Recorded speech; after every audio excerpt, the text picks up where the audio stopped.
Now we now head to West Africa. By 2050, a quarter of the world's people will be African, while many look to the future for what it holds for the continent and the world.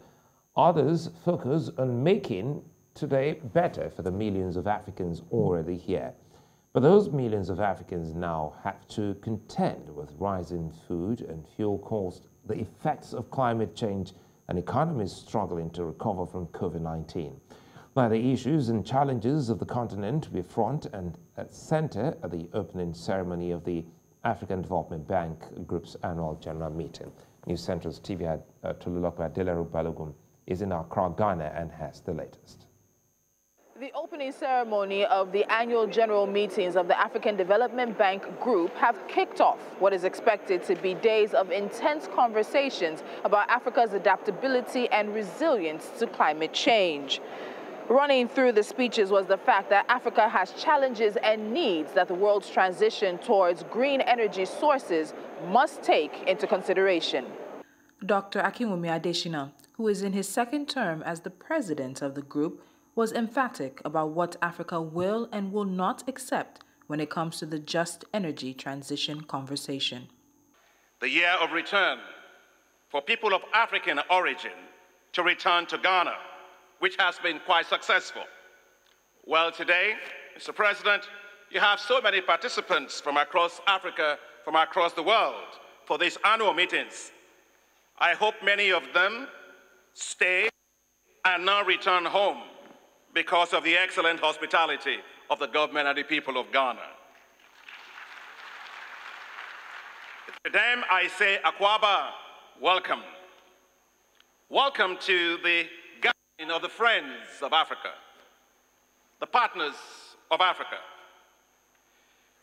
For this place today is filled with those who have faith in and hope in Africa.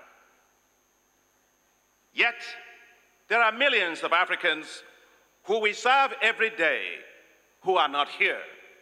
Yet, we must see them. Yet, we must hear their voices.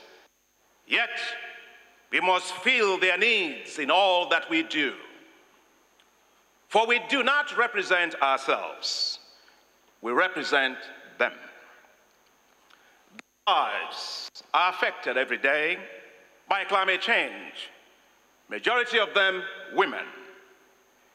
Many of their lives are affected by lack of electricity, from a kid struggling to read with candles or lanterns.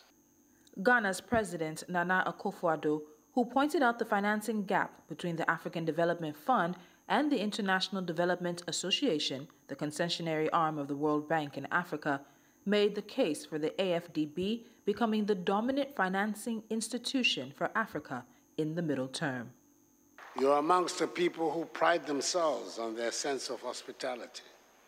I hope by the end of your visit that you will agree with this claim.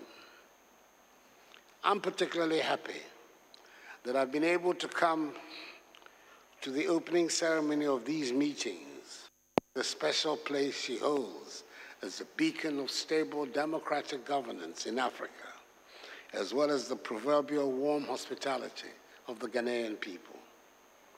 Indeed, these meetings, being held at a critical period in history, when Africa, like the rest of the world, is dealing with the twin effects of COVID-19 and the Russian invasion of Ukraine, could not find a better venue than our vibrant capital city of Accra. I congratulate the African Development Fund, ADF, the concessional lending arm of the African Development Bank, on the celebration of its Golden Jubilee. The African Development Bank appears to have gotten the support of several African leaders to push for changes to the African Development Fund's articles so that, in the words of Ghana's president, the bank moves from the quarters of billions to trillions, given the scale of the challenges on the continent. Tolulope Adeleru-Balogun in Accra, Ghana for News Central.